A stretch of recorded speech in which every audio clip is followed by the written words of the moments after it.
We are.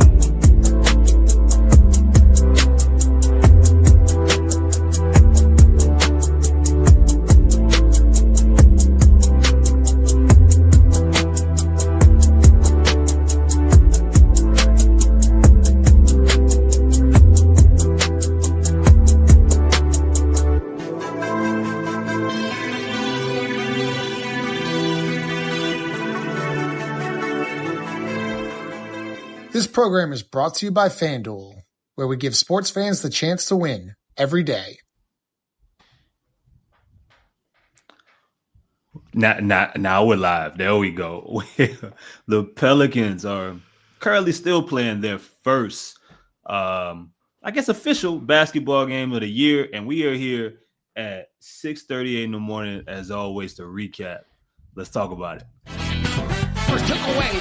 Yes, with this. Get your money's worth now.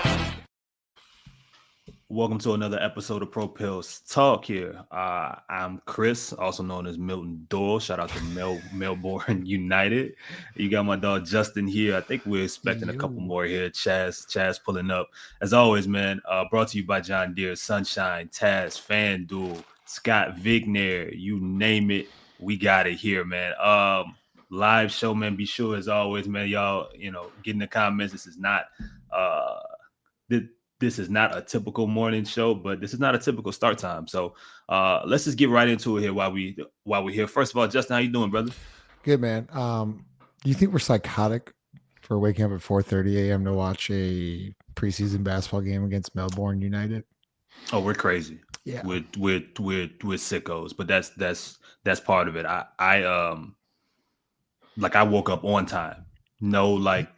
No changing of the alarm, no snooze button, just 4:20, get up. You want to see something that did impress me this morning? Let's see. Wilson misses everything. Pelicans having a good couple of minutes. Look out, Zion! Did you see that burst right when he hit the top of the key? You know, there's a benefit to coming into October in great shape, Justin. There's a benefit. There's a benefit that you don't see that Zion until either 20 games in, 30 games in. You're gonna see that guy. Well, you saw him game 1 preseason, right? Morning, grub.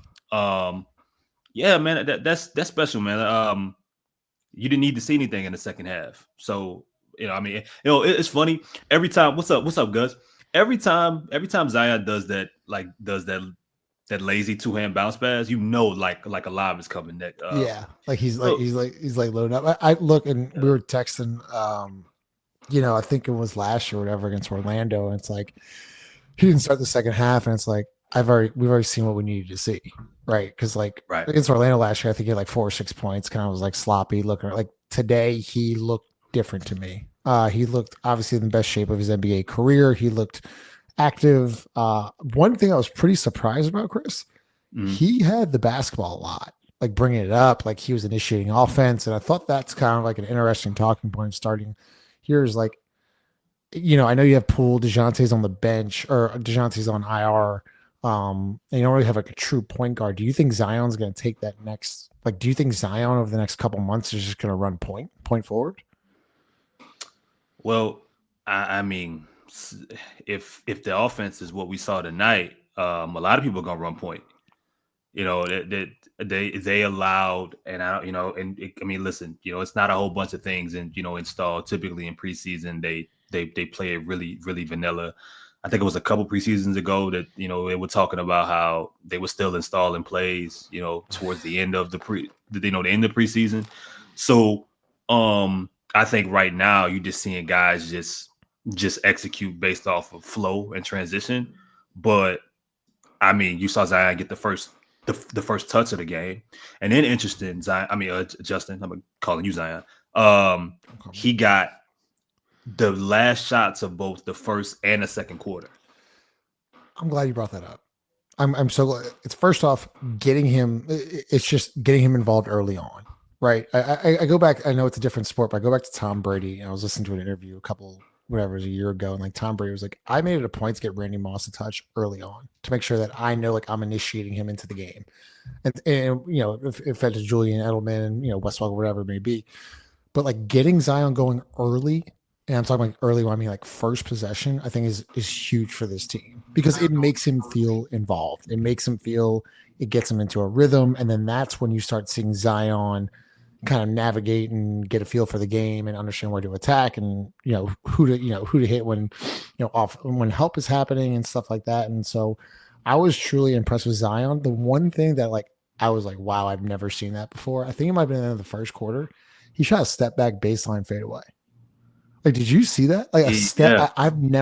I have never seen that shot from Zion attempted. And I'm like, maybe. And look, these are shots, Justin, that again, we typically don't see him even attempt until he's feeling, like Zion, until he's in shape, until he has some games, he has his basketball legs on. Like that's what's interesting, man. Is that we've never seen, and I'm not exaggerating when I say this. We've never seen him be this ready to play this early. So we have no idea what that means. No idea. 72 people in here, man. Like, listen, if you have not already, please hit the like button, man. Subscribe to the show if you have not. Yeah, man. So we both got notes here, right? Yeah. Look, obviously Zion was going to be the talking points, but I mean, there's like, do you want to start with Trey? Because you texted in the group, like Trey's best player on the floor. He was the best player on the floor. What do you think of the shot distribution? I think at the end of the half, I think Zion had 8, Trey had 11, and Poole had 6. Are you okay with that? Well, shit, Hawkins had like 7. And you know what? Hold up. I know, fuck it. We got to talk about Hawkins. I want to say this because Jared took a lot of heat for this take, but Jared was like, I think Zion can average 8 to 10 assists a night, and people were flaming him just for no good reason. Zion in 16 minutes tonight had 5 assists. It's because literally he has spacing now. And you see Jordan Poole and Trey Murphy. I want to talk about these two next. I thought Trey Murphy today, Chris, like you can talk about his 3-point shooting. He's more than a 3-point shooter.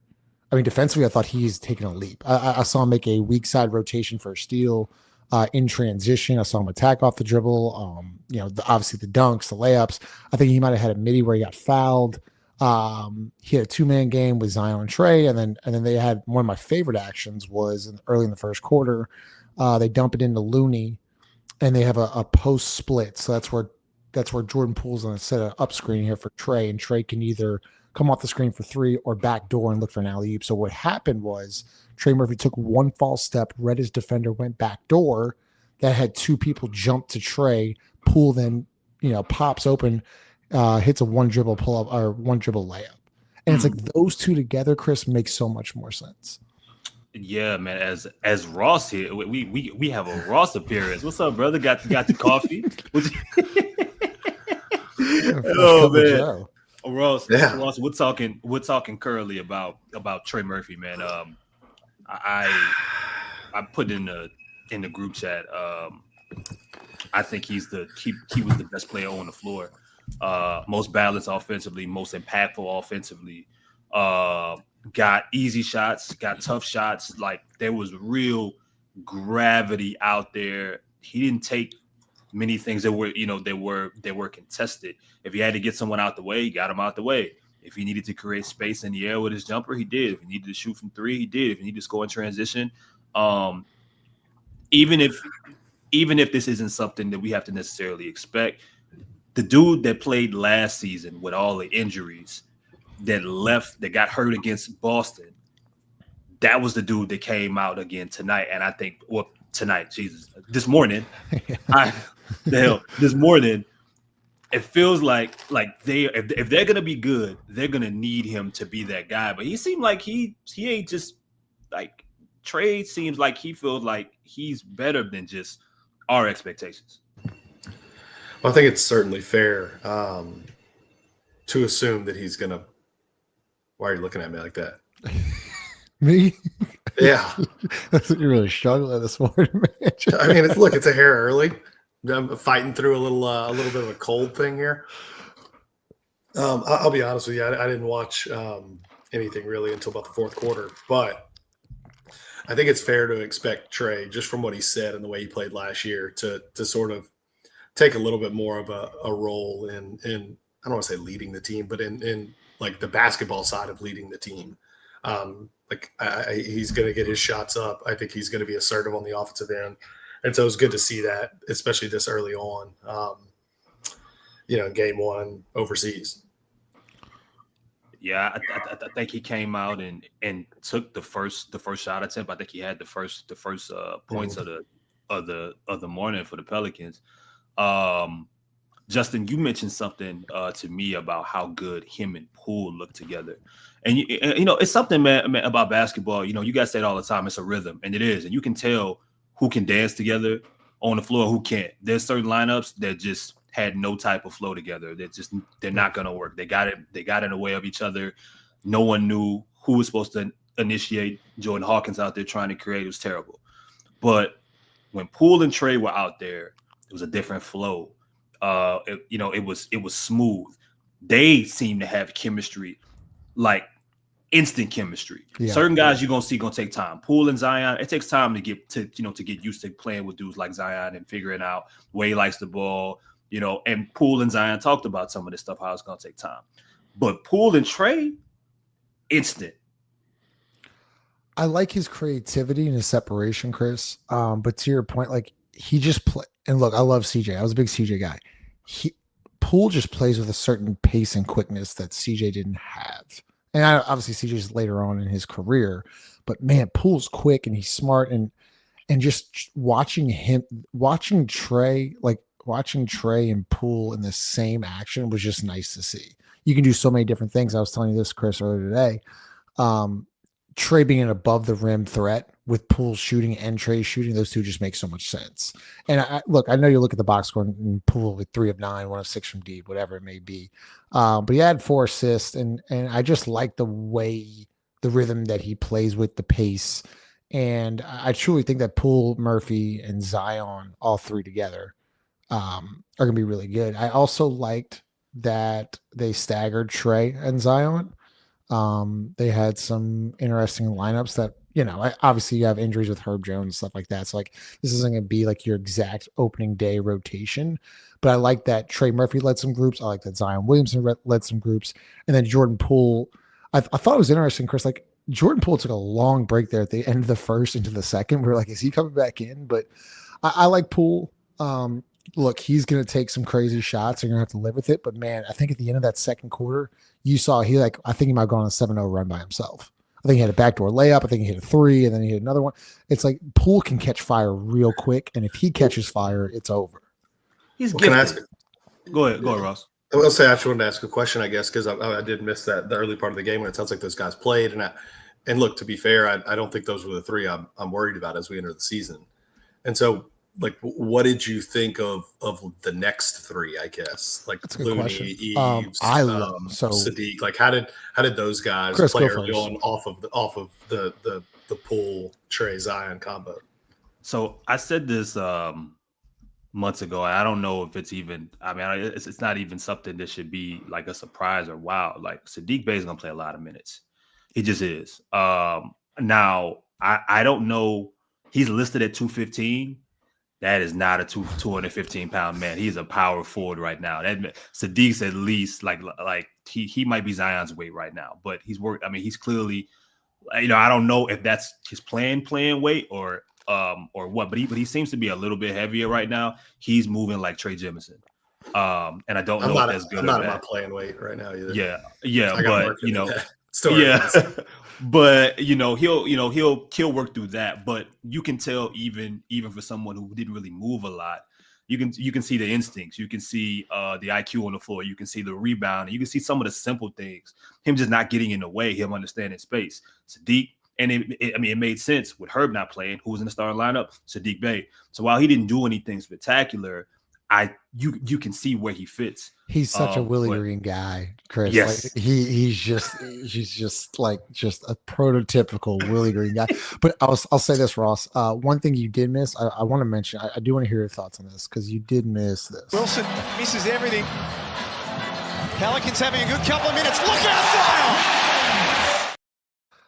Zion was just moving a lot different today. Like he just like hit 50. Like remember we went to the Orlando game with Jarrett and like he's just like sloppy, fall all over the place. Like this motherfucker was like in shape, sprinting from baseline to baseline. Like he had that type of burst today. So I want to make sure you see that. But Chris, one thing that was impressive with Looney, and look, Looney's not a box score guy. You can't just like go to the box score and watch and just be like, oh, Looney's IQ and screening and extra passing and the short roll and understanding where to be is only going to help this team. And also, he's going to tremendously help Yves Missi. I thought Missi today was great. The athleticism, his touch, he had a great block. He had a crazy layup on the left-hand side where he spun off the top of the glass. Like, I took some heat for this, and I was like, Looney's going to start, but I think Missi's going to get more minutes. And that's exactly what happened today. Looney gets 18, Missi gets 20. That's how it should start. And I really believe that Missi can be such a mismatch for these second unit guys where, hey man, you go out there, you run rim to rim, you be active defensively, you get every rebound offensive and defensively, and you just run. And Looney can take more of the brunt, right? Looney can match up with the bigger centers of the Jokic's of the world and the Embiids and so on and so forth, to where Missi's not taking that just that pounding every, early on in the game where you wear down the second half. So, everything all right? Oh yeah. Early. Yeah. I really don't think we needed that. I don't think we needed the hand sign with it too. Like, I think that's where it's too much. Hey, charity, chill. It's early in the morning. This how I sleep, bro. Like if you want me to pod at 6:30 in the morning, you just got to deal with it. It's okay. Yeah. I could teach you how to tie it, but that's different. All right, so look, Missi.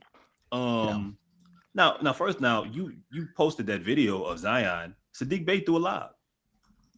He threw it. I mean, his first attempt, Sadiq threw a lob. It was on point. And CJ would have sailed that into the fucking fifth row. Oh man, look.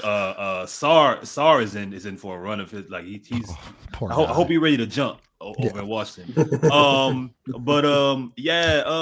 Missi, man, really impressive. Like we talked about this in summer league, doing the little things, and him talking about it. Him talking about it. I think during media day when someone asked him about, "Are you working on your three?" He's like, "Nah, I'm kind of focusing on finishing around the rim, doing a lot of the small things, and I'll figure out the three later on." Perfect answer. And for someone like him, it's just similar to Zion, right? You want them staying grounded, like this period, like specifically on defense, not reacting to everything, not jumping to everything, not going for every steal, not playing defense with the hands. And Missi's ability, he wants to block everything, right? Typically, right. But if he's patient, he's gonna get 4 to 6 opportunities a night, easy to get those blocks. But being patient, like watching it, keeping his hands, being grounded, rebounding the basketball. They had a possession there. I think his first 2 points, Justin, was off a Zion drive. How many times did we watch him fumble that pass? And I was literally like, that's the chemistry right there. But I was literally like, Zion, he's in the dunker spot. He's ready to catch the basketball. Zion just dumps it off, catches it, instantly goes up, and it's a layup. I think he might have pump faked and finished on the left-hand side. Either way, the fact that he caught the basketball is all like that was his biggest problem. It wasn't, the finishing will come with it, but like it was just catching the basketball. And you talk about the patience, Chris. Like he was patient in his moves. He wasn't sped up. Like I was really, if like we're talking about like who I was really impressed with today without the big three, I thought Yves is right there. I was truly like, wow, this guy is, and we talked about it, like he just continues to improve and understand like where he needs to get better. And so like I was really impressed with Missi, even though that Fears is 3 of 15 right now. That's pretty cool. Well, I was going to say that one, I guess 1 or 2 things that I did see. One I liked and one was that, and I think either 5 or Chris, you may have said this on the chat yesterday, but Jose shooting, coming knock down 3 out of 4 threes. That's a good thing. I think if he's gonna work at all with kind of the groups they have now, he's gonna have to be able to knock down threes. So that's a good start. And then Poole's. Fear's really struggling from basically everywhere. But I mean, look, to be expected for a rookie. But I do worry if that's gonna hold him back like all year.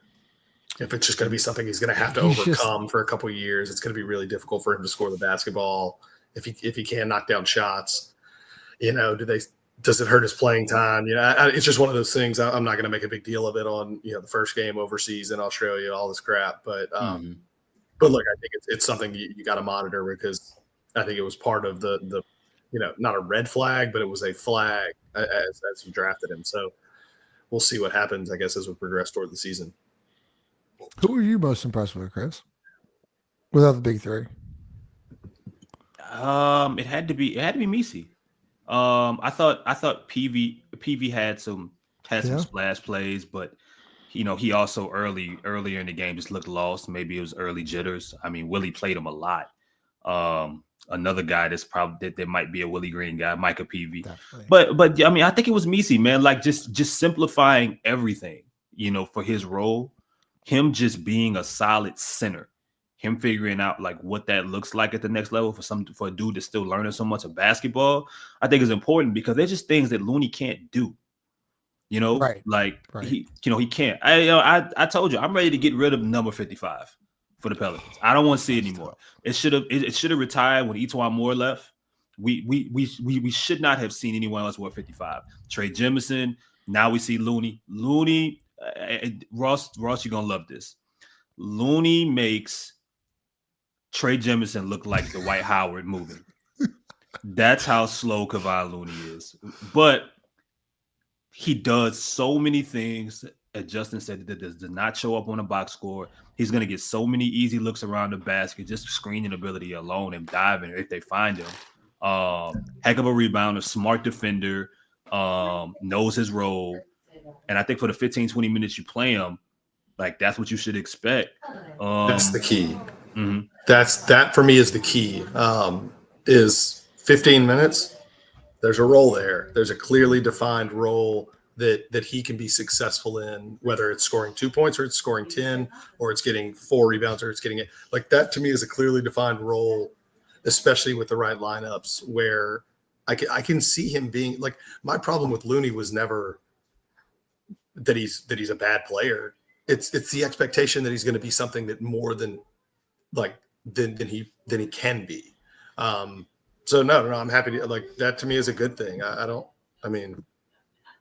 Can we talk about I think Jose the comparison to Trey Jemison is a bit disrespectful, but I hear you. It was a little disrespectful. I thought Jose looked really good today, Chris. Jose looked solid. Like I was like, solid. I mean, the way he shot the ball, like I know you like just box scored it, Ross, but like his only miss was like an in and out. Like his shot looks pretty damn good. He's active. Now obviously, it's what he's been putting together the past couple of years, though, Justin. I mean, now this is becoming this isn't just a flash in the pan with him shooting the ball. He's putting he's getting to the point to where, what's up, Lito? Morning. What's up, man? He's getting to the point to where he looks miserable. Pissed. Like, I mean, I roll in task shirt. Looks miserable. This guy looks just pissed off. Wakes up. That shirt looks 17 years old. Is that new, Lito? Well, at 4:30. Yeah. Well, this isn't the time to judge outfits. I'm telling you, man, it's too early. The crazy thing is, I've been up watching the game, dog. I got a notification on my fucking TV. Y'all was potting. I didn't even see the text because my do not disturb was on. Oh, okay. Well, hey, Lito, what'd you think of Dash Daniels? Then he sucks. All right. I think the whole family sucks. Now see, you want to talk about disrespectful? That's a bit extreme. They about to have 2 brothers in the NBA now. I don't give a fuck. What was the what did Chaz always? What was the kangaroo? The kangaroo crunch. Kangaroo crunch. I think Dash not afraid to make a layup. So okay, if you want to talk about 2 negatives, Chris, I gotta start off with Jordan Hawkins. I thought it was interesting that both PV and Fears were in front of Hawkins today, and Hawkins' first run wasn't until the start of the second quarter. Do you think there's anything like I just look? I'm not taking preseason. I'm not saying this is the rotations. I was just like, I can't believe Fears and PV were before Hawkins. I really can't. Well, you know what? I actually can though, and only because when Hawkins got in the game, a lot of the offensive firepower was out. So when Fears gets in, Poole's still there, right? Trey might have still been there. Zion might have still been there. PV, we're talking about a role player. So you're not, you're expecting him in there to enhance, not build. With Jordan, you need him to score. So when you saw those, it was a reason in the second quarter, and this is probably bad management, but it's a reason that Hawkins was trying to create when he was the offense was running through him damn near. That's the problem. That to me, like, then you're setting him up for failure, Chris. Like, that's like, literally, you got some background music or background. Justin, this is what bothers me. You have a shooter who likes to come off screens, who's best on the move, who's not a creator with the basketball. You're one of the best screeners in basketball is on your team. Mm-hmm. Why am I letting Jordan Hawkins dribble the ball when I can run a set for him to come off of, a curl off of Kevon Looney and get an open shot that way? Why am I watching Jordan Hawkins try to dribble drive past someone? Why? I don't know, bro. Like, look, that's been my biggest problem with Hawkins and like the way he's used. Look, like he's not been good by any means. So I'm not like blaming the coaching staff, but like I'm trying to understand. Like, I would like to see Hawkins play with Zion and guys. Like, we've seen him now for 2 years where he struggled, and it was just kind of frustrating me today to see like why. I don't understand why he wasn't. Just give him first off the bench and just go from there. But look, maybe he changes it up. I don't know. But I'll say this. I thought PV looked better than Hawkins today. I thought PV deserved to play in front of Hawkins today. I did. You know why Hawkins doesn't play with Zion?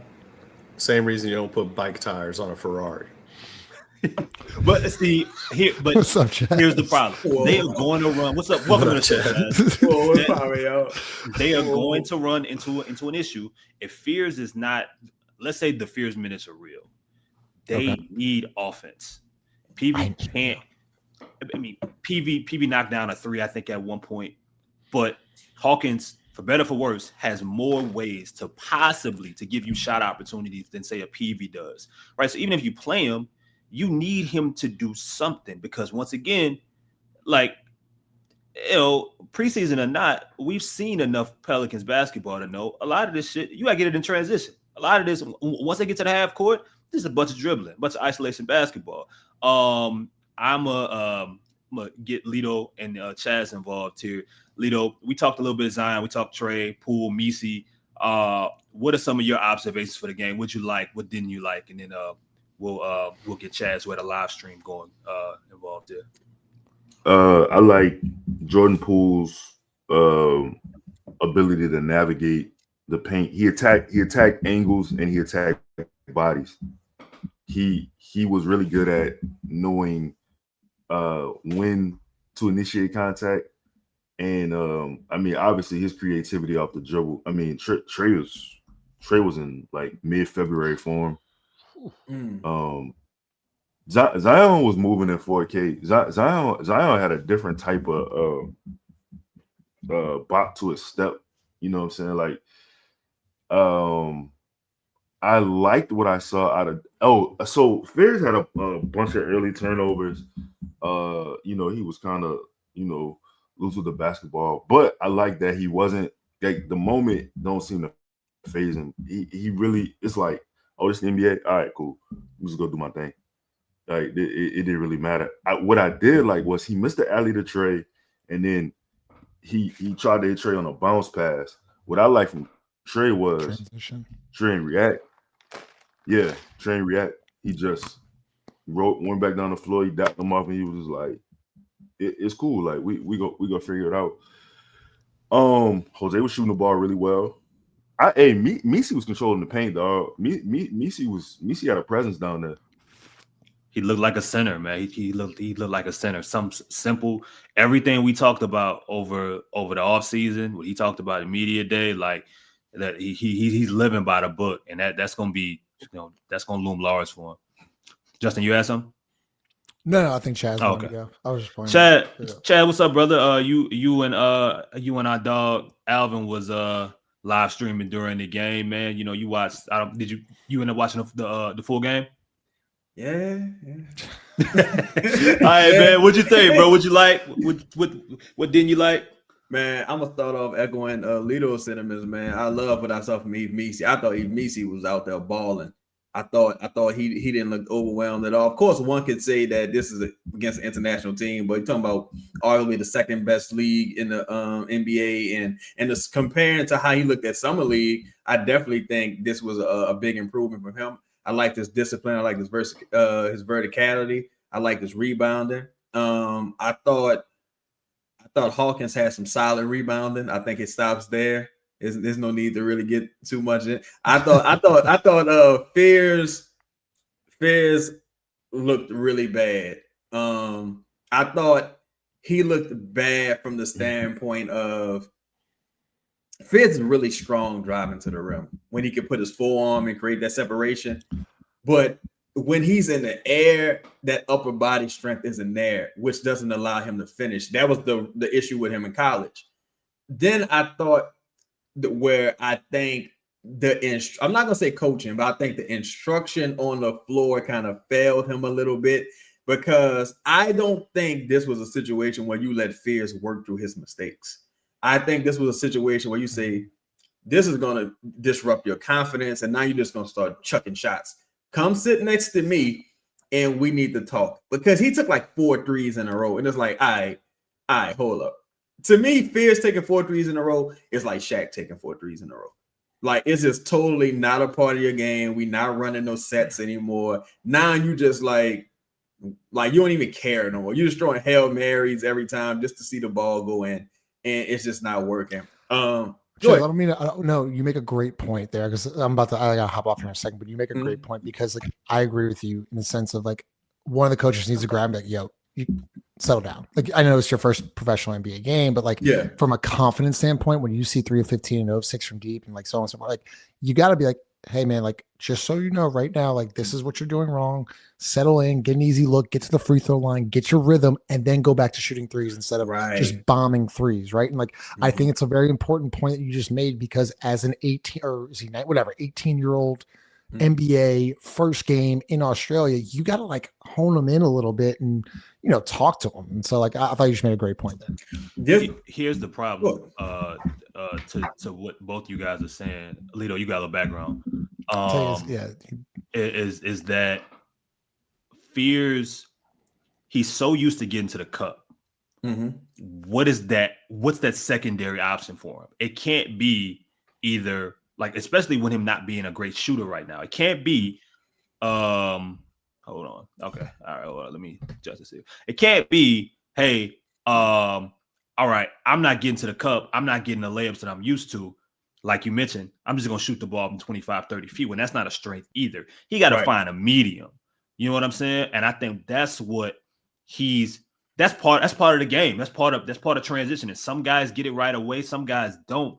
And I think, like you said, Chaz, I think physically right now, he's not ready. But also, if you look, he doesn't know, he's playing with the least amount of space he's ever seen in his life. Yeah. So he's going to have to adjust to that, or we're going to have to see if there's a change that's involved that maybe that we're not expecting. I don't see it, because it's not like the Pelicans got a whole bunch of shooters out there that's going to take away. No, Fears, you're going to have to convert some of these contested layups. And hell, it's partially what you were drafted to do. It has to be one of your strong suits. He's going to have to figure it out. I think with Fears, one thing, the reason why I'm not as worried really about him, but one thing I will say, the people who want it, this is where you would love to have a veteran point guard available. Like an Elfrid Payton or a Brogdon or somebody like, hey, look, tone it down a little bit. Like you said, like that's why when I saw him hit that floater toward the end of the game, I was like, cool, because you kind of out there without any real instruction. Like, all right, what I'm doing, I work. If Willie Green wasn't a point guard, I mean, it's a coach, of course. You don't have to be a point guard, but it would have been nice to see a veteran point guard kind of pull him to the side and talk to him. But if you're Joe Dumars, what I like about this is it gave you, especially as it pertains to Fears, it gave you tape, it gave you things to work on, like coming off of a strong summer league. It's like, all right, now you playing with dudes that you know, you ain't gonna really be playing with necessarily all y'all kind of just met some of the rotations. Like I don't need to see Fears and Jose on the floor together. Like that was an interesting thing to me. I think, you know, they trying a lot of things. I heard being out probably threw him for a bit of a loop. So generally, I didn't take too much away. First game, and let's just take it easy, and we'll see how this how this goes moving forward. If you're Fears, What you think, Chaz? DeJounte, Shout out to Rondo. Shout out to Rondo. I think DeJounte is a different type of player because DeJounte is not necessarily a downhill point guard. DeJounte is like a triple threat type point guard for us, like rebounding, you know, mid-range type guy. I think Fears would need somebody like a Chris Paul, like a Russell Westbrook, somebody whose game is mainly based on like getting into the teeth of the defense. Chris Paul didn't become like a mid-range guy until he was like kind of settled in the league as a premier point guard. But Chris Paul used to dunk on motherfuckers. Like, I mean, Chris Paul got a couple highlights dunking on people. So I think if you're Fizz, he would do best with the tutelage of somebody who mirrors the game he plays right now and can tell him how to adjust. Well, look, I mean, Joe played one of the best point guards of all time. You know, a smaller guard, and and Isaiah Thomas. And if you remember, Isaiah Thomas had some really positive things to say about Fears around the time he was drafted. So I remember that game. Yep. A lot of people dunked on Dwight Howard, I heard. Yeah. So yeah, allegedly. So you use your resources, man. It's funny, Chaz. We heard when you watch the game, you hear Ray Allen on the broadcast talking about him telling Jordan Hawkins, like, I'm a resource, use me. Right. I'm not with you every day. I'm not around, but basically, nigga, call me. Like, you know what I mean? He pointed out his struggles. Like he had he struggled last year trying to find his footing. It's important. Like, hey, call me. And I think with Fears, he needs to find that balance, like you said early, man. Use the resources around you. You got a Hall of Fame guard, one of the best two guards of all time, that play with one of the best point guards, that knows guard play, that should be able to help you. No, you're not the guard that DeJounte is. But there's something you can learn from him. No, you're not Jose Alvarado. There's something you can learn from him, because the worst thing he's going to be able to do, he's going to play himself out of any opportunity early minutes this year. Like you mentioned, if he's just out there looking for shots and forcing the issue when it's not going. Somebody said in the chat, perfect. He needs to learn the value of an assist. Yes.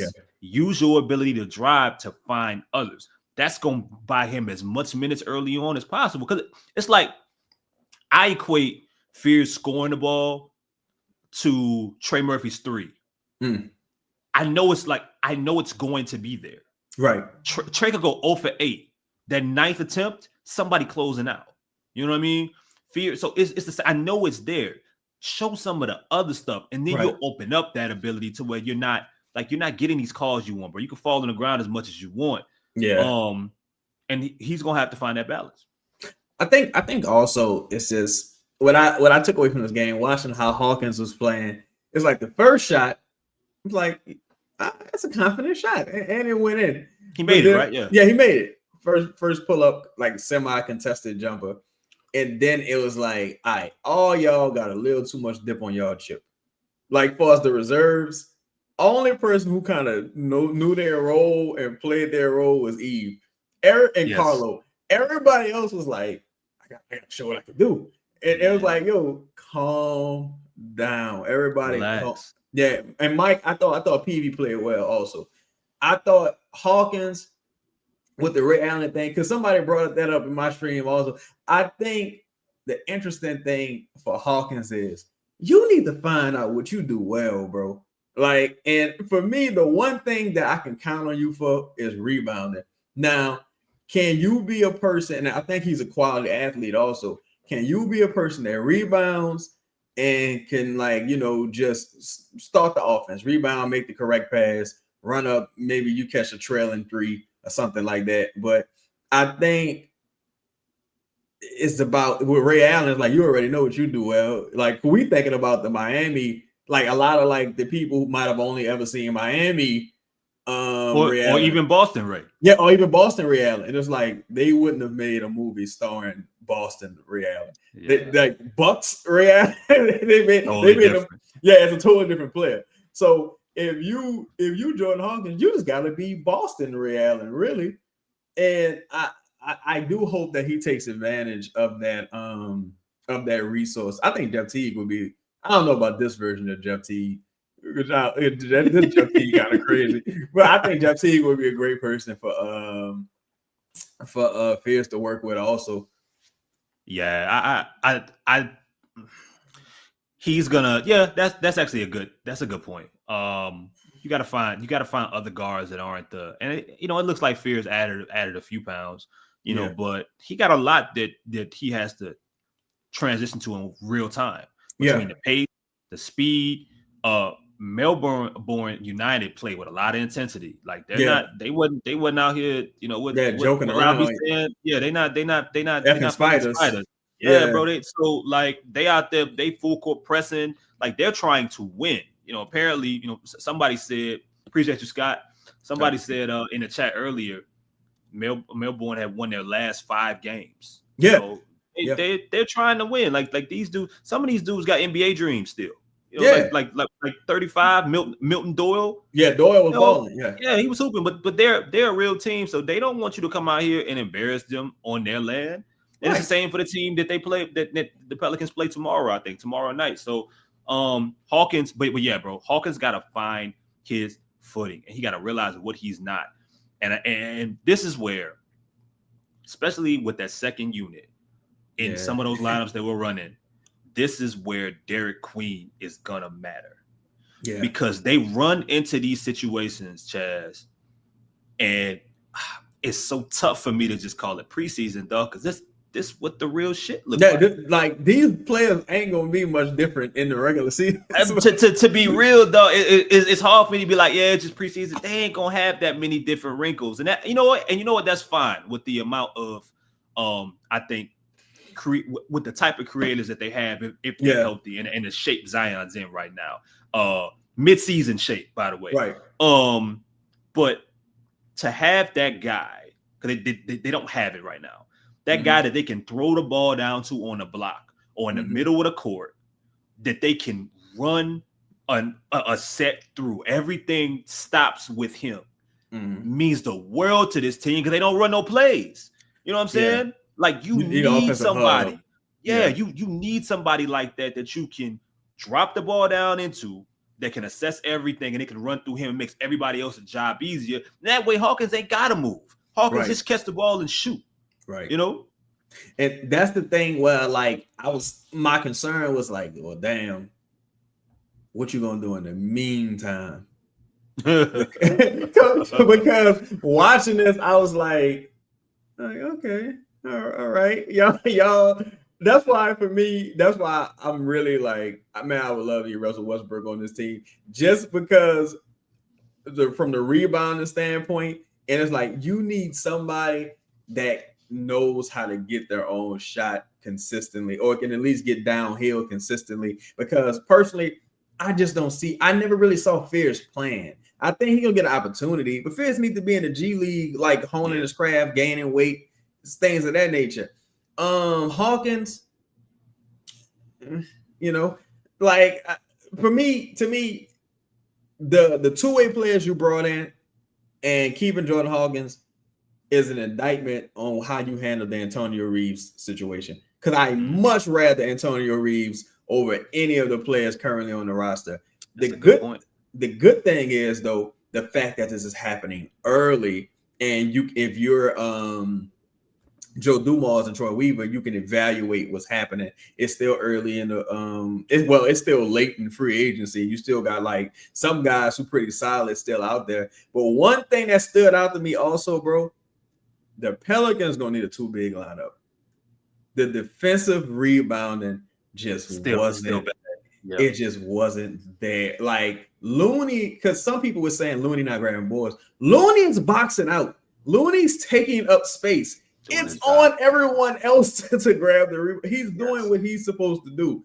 It's like he's setting good screens. You need a 4 out there who can actually rebound. And I don't know what's gonna happen with the Herb situation. Herb got 2 injuries right now. It looked like Carlo was grabbing his left hand at the end of the game. I don't know. Herb got a thumb injury right now I think, and an ankle. I'm just curious what's gonna happen at that 4 position. I mean, Trey, it was very important, no matter what they did, for Trey, Zion, and Herb to be rebounding the basketball. You needed that. Sadiq isn't really a strong rebounder. He can grab a couple, and he grabbed a couple solid ones. A couple solid boys throughout the night. And I'll be interested to see, like, if we're talking like bench scoring and creation, Sadiq can score the ball. So, but he played his role considering he's starting and he's out there with 3 straight. Like, I ain't getting the ball. Like, I know I ain't getting the ball. So I'm gonna stand over here. Yeah. Like, I know I'm not. But on the bench unit, in this unit where you got Hawkins and company and Jose, and then I think later on in the game they ran a Poole, Hawkins, Trey lineup, which I'm interested in seeing more of. Yeah. But maybe Sadiq is playing a good majority of those PV minutes, and you swapping that out. Yeah, and maybe Sadiq's getting an opportunity to work a little bit more. So some of these guys that aren't really creators or high grade creators don't have that much pressure. Now they did do a decent job of staggering Trey and Zion. Yeah. So we got to see what that looked like, man. Dog, look, Trey looked incredible. Yeah, Trey was balling. Trey looked incredible, like a grown man. He was balling. Scored at every level. Scored in any situation. Like he's becoming Willie Green proof.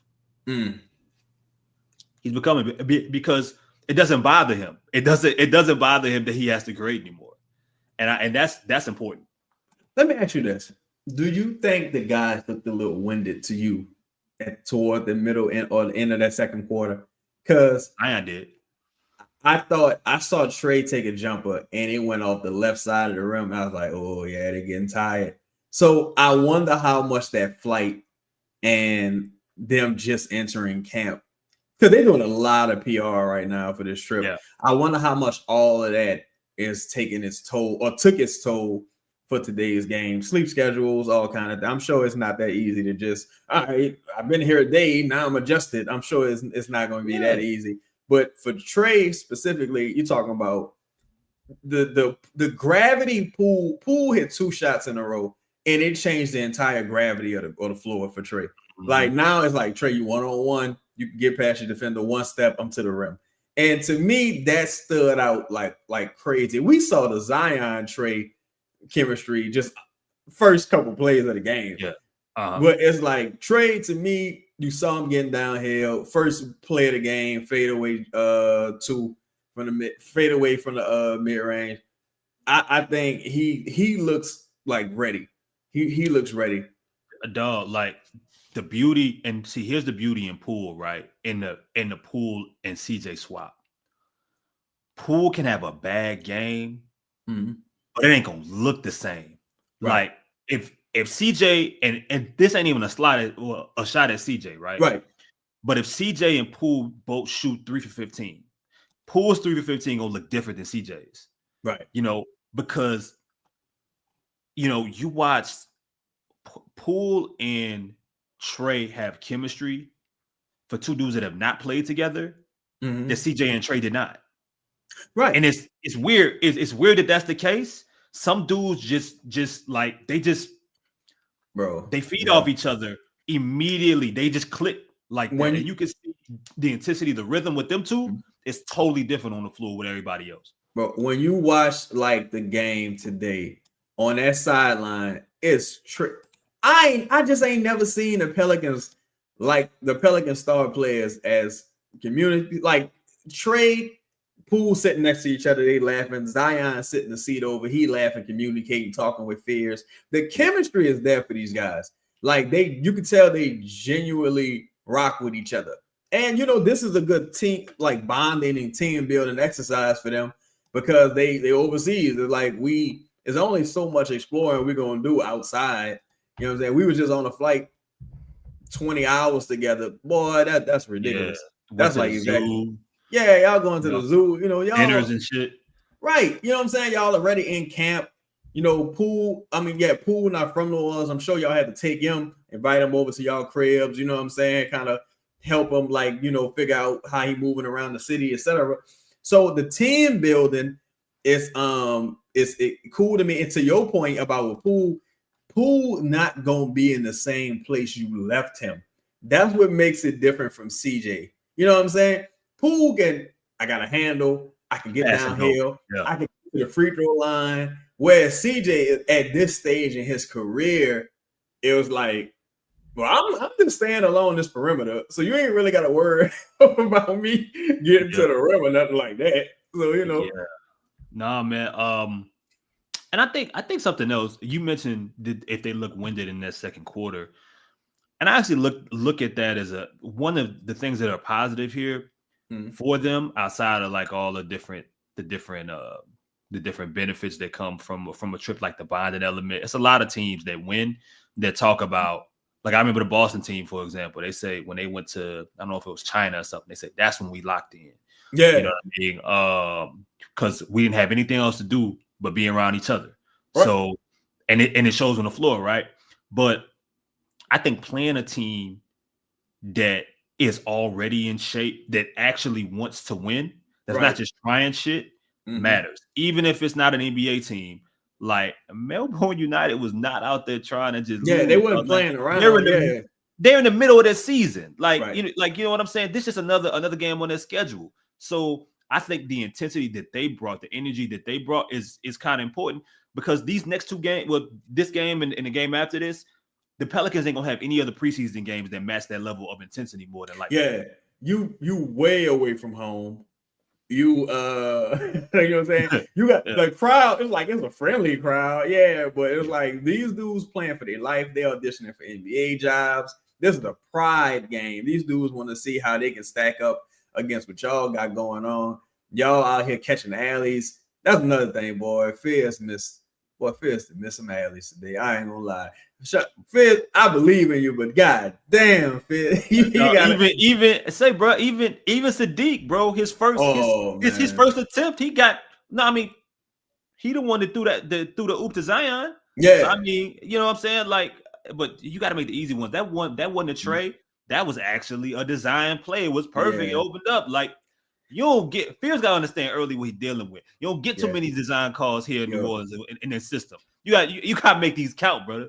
Now, one thing I will say about William, he was on his best behavior, because Fizz was making several mistakes in a row. And when Fizz came over to the sideline, William wasn't yelling at him. He was just coaching him up, like, just calm down. You're gonna be all right. Calm down. Yeah. I just think they just need some time on task, need some discipline, because there was a lot of time, man, Carlos setting the screens. I'm like, just throw the ball. Throw the ball. They would not throw the ball up to Carlos, this dog that shit. But generally, same with Looney. And it's like, I think him and Poole, you know, that chemistry just there is just organic. But I thought they showed a lot of positives from the big dogs. I just would love to see another real power forward. I don't think none of the two-way guys got a chance of making this team, personally. Yeah. They gotta, because what you don't want is like a game like this. And listen, it's one game, but for everything that people talk about,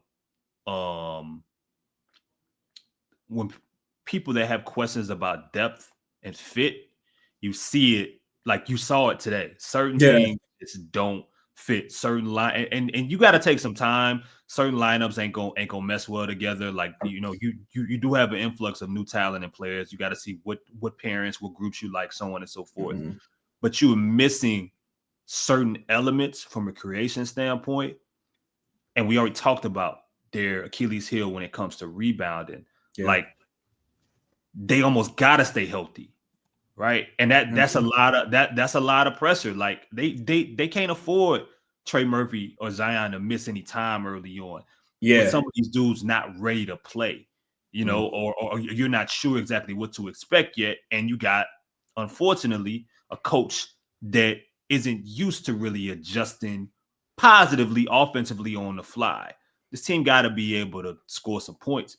I'm happy that they got the creators. I just got to see how it matures, man, because how you split the minutes up between Poole, Zion, and Trey and what you fit around them is going to be crucial. But like, for example, Carlo, you know, not seeing Carlo until, and I'm curious what you think about that. Why do you think it took so long for Carlo to get out there? I think they went with a lot of smaller one big lineups. Yeah, I think that's something me and Abe, we was looking at. We was like, that's interesting. That you would go at one point. You got, what was it? Poole, Fears, and Jose. Like, that's an incredibly small lineup. And you might have Trey out there at your 4, Sadiq Bey as your 4. I thought it was a little perplexing, but I'm glad that they're getting film on it, because it's like, yo, you're not designed to play with a small lineup. Your strengths just aren't there.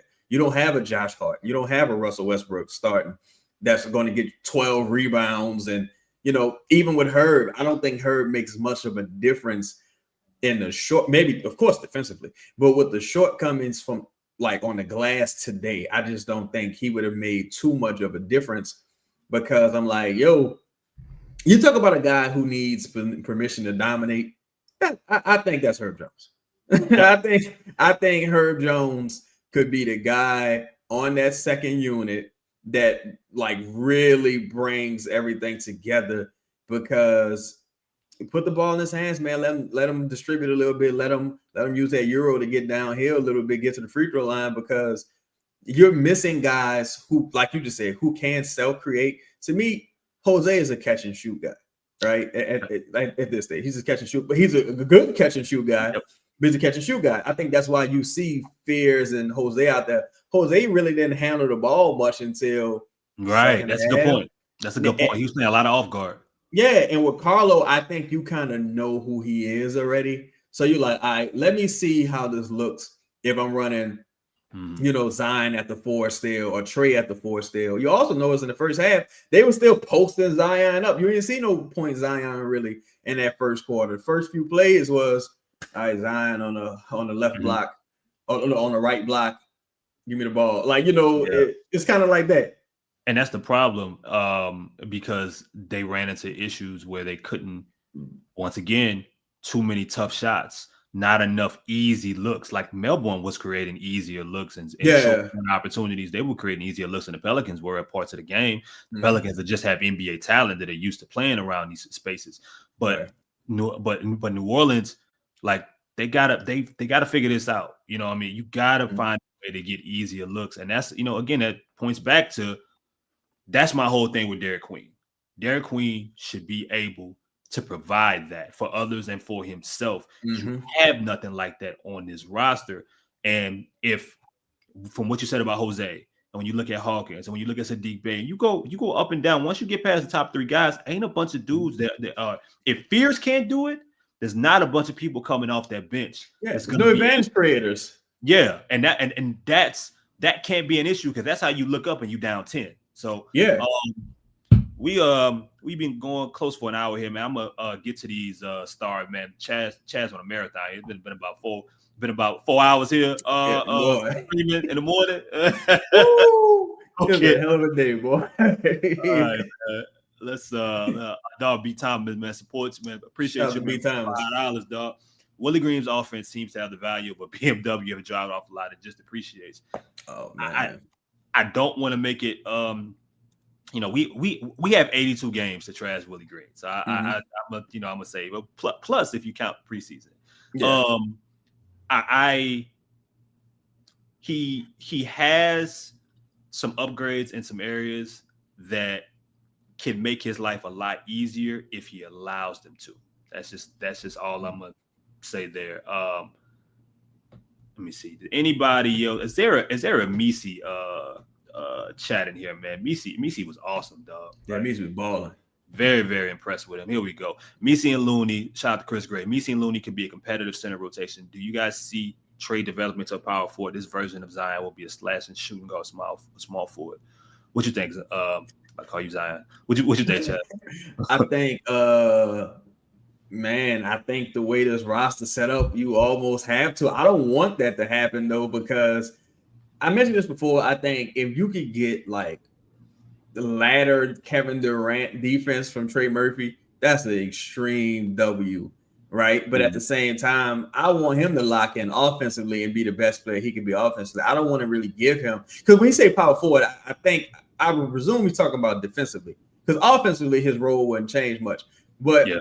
I think you need rebounding and some defense from that forward position.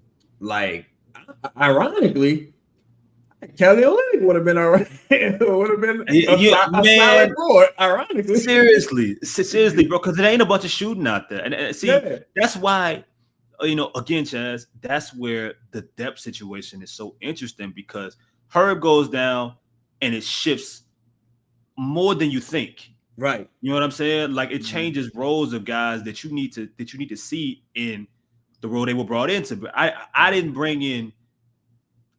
When you traded for Sadiq Bey, I wasn't thinking about him as a starter. Yeah, and it takes away from what he's good at doing, because he's not going to see the fucking ball in that group. Right. He's not. But in second unit, might be a little different. For all I know, second unit might look much different if Herb's leading some lineups and Sadiq Bey's out there, because I know what he can do. You know what I'm saying? Trey, look, man, Trey just need to rebound the ball. Yeah.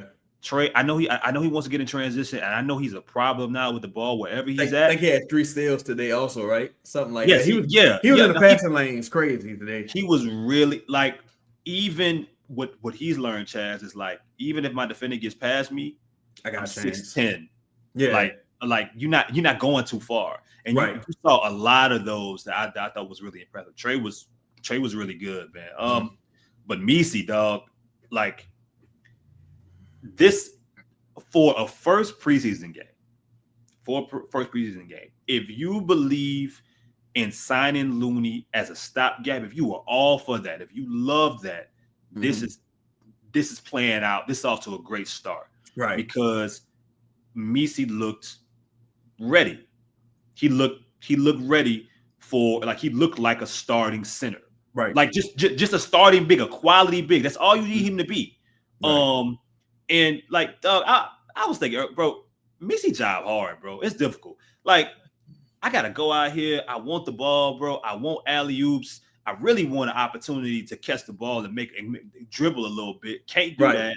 You don't want me. I can't get in foul trouble because we don't have the depth. It's only one of me on this team.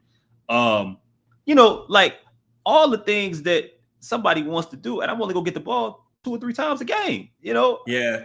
It's a ton going on, like, between the ears with Missi, right? Because it's like, for me, I don't really understand the panic some people have about Looney starting over Missi, because I'm like, they're co-starters. Yep. Like, they both gonna play probably the equal number of minutes. To me, the biggest concern is Looney gonna look overmatched on the perimeter? He didn't. Is Missi gonna look overmatched in the paint? He didn't. So, to me, like, when I see, and I think when you watch this game, you can tell who been playing basketball and there's someone who hasn't. Because, and I'm talking about, like, real, like, 5-on-5 basketball. Yeah. Because some of the guys with the Pelicans, I'm like, I can tell you just been practicing. Y'all ain't really been, like, whereas I see Jose and I see Missi, I'm like, y'all been, like, playing. Like, y'all was in the international games or whatever. They were playing. Yeah. Yeah, no, Missi looked ready. And for him, understanding how to play, Zion takes up a lot of space. He just does. And I know we talk about the gravity and the attention that he brings when he drives, but there's no such thing as, like, it's very difficult, depending on the angle that Zion's driving at, for you to get an easy look at the basket if you're in the dunker spot. Yeah. Because everybody's there already. Man, it's 3 people there. So, I mean, so you get, you go into the line. That's why, the free throws and everything he was talking about. But credit to Yves, the one opportunity he got with Zion, when Zion did drive and give him the ball, made it. Finished. Like simple. Like that. That's Yves. You'll make a lot of money in this league just doing that. Facts. To your point, Chaz, here about Teague, Ryan again. That's exactly what Teague said. He figured out. You talk about Teague. Teague figured out that he could get Josh Smith and Joe Johnson the ball. He could get more minutes. Simple. Yeah. Now the thing Teague had to his advantage though is that he was playing with Josh and Joe. So Fierce was playing with Jordan Hawkins. He's playing with a different J. So it's like, oh shit, like what do I do? But still, he is going to. I'm not worried about Fierce at all. I think he's gonna come into his own. I just think that, like to Chris's point, when I'm looking at that second unit and I'm saying, yo, none of the Pelicans right now, as it currently stands in the front court, they can't afford for anything to be out of place. Everybody who's supposed to play need to play. Everybody who's supposed to be in that spot needs to be in that spot, because right now you don't have a ton of backup plans for certain positions. So, you know, from the first one, what we saw in the first game. First game, right? Keyshawn Patel, man, you guys don't look as sleepy as Ingram. Hey, man, look, man, good genes. You know, some of us drink coffee, some of us just wake up, you know, like this, and some, like Chaz, been up since 2 a.m. You know, so you got proper lighting. You know, we're not in the shadows like Bane. There you go, there you go, man. But appreciate you, man, donating $3 here, man. All adds up. I thought Michael Morgan always on time, man. What up, Mike?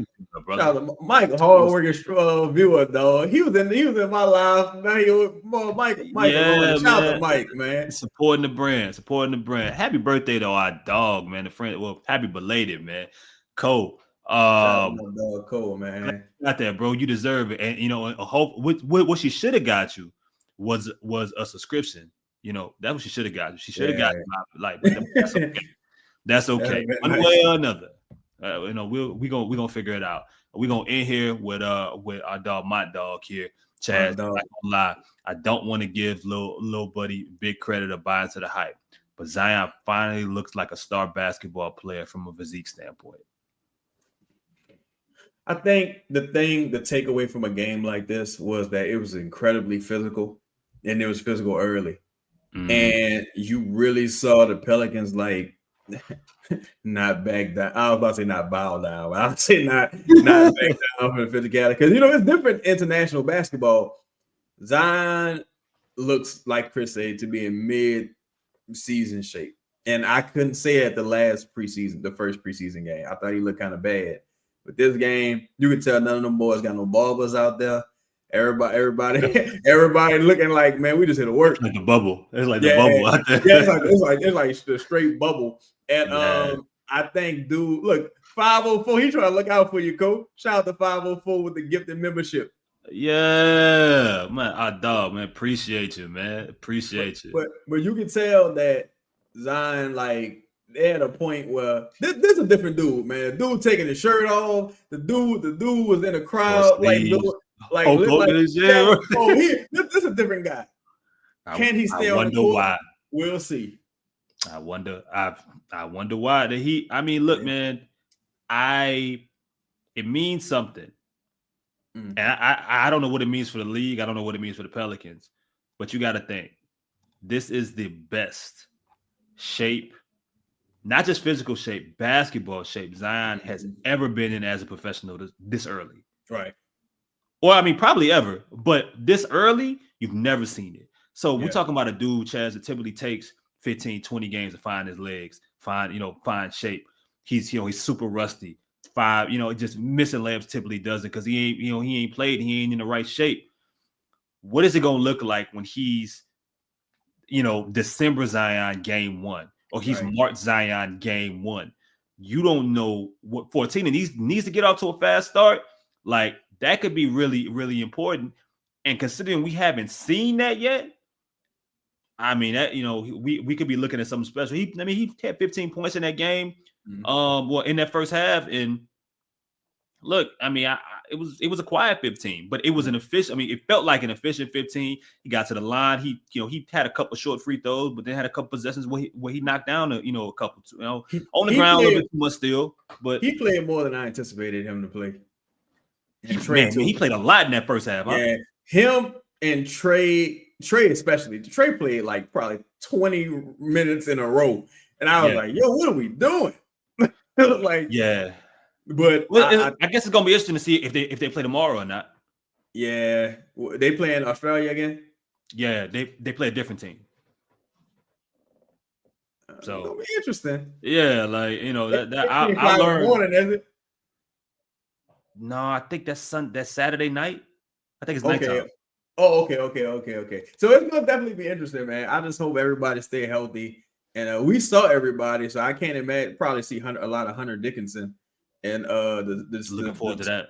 Yeah, the two-way guys. So we'll see. Yeah. All right. Well, man, appreciate it, man. Y'all be sure, man, to go run back Chaz's live stream with Alvin, man, on his channel, man. Appreciate everybody here to pull it up. All the people that show us love here. John Deere, of course, Sunshine, Taz, FanDuel, Scott Vicknair. Most importantly, the chat. 250 of y'all, man. It's the first preseason game. It's a preseason for us too, man. So forgive us. We don't do these morning shows. Not this early, damn, for sure. Yeah. Appreciate y'all. We will holler at y'all on Sunday. Maybe Saturday night. I don't even know what time the game start, but depending on what time it ends, maybe not. But of course, y'all know to find us on Sunday, man. Holla at y'all. All right.